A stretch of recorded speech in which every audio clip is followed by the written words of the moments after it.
that is 450 nanometer, and on plate R it is 350 nanometer, and the intensity is equal, that is of equivalent intensities.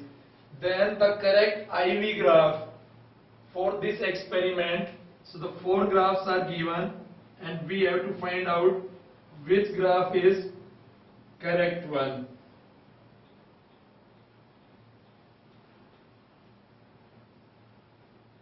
That is photocurrent versus potential,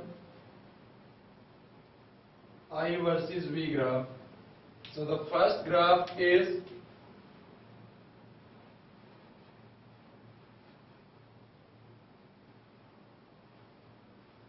the second graph, and in this case P, Q, R. In second graph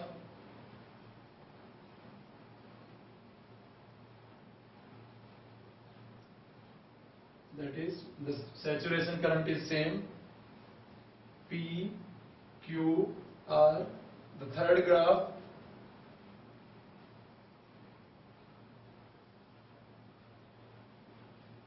in this case order is reversed, P, Q, R. The fourth graph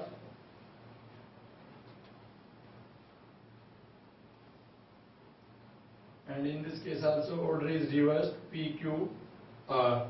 So we have to find out the correct IV graph for this experiment.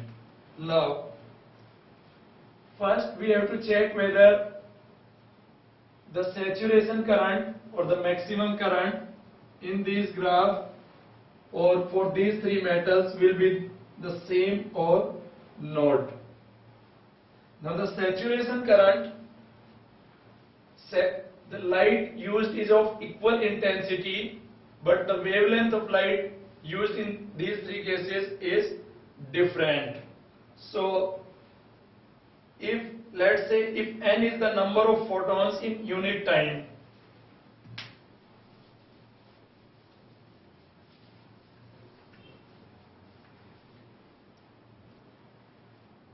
if n is number of photons per second or in unit time, then I, the photocurrent is equal to nhc upon lambda.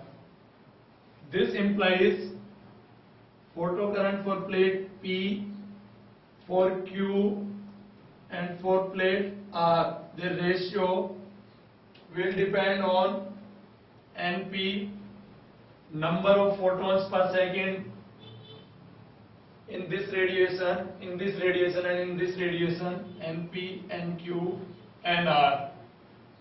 And in this case, according to this, which can be written as, this is equal to lambda P, lambda Q, lambda R, and lambda P is greater than lambda Q is greater than lambda R.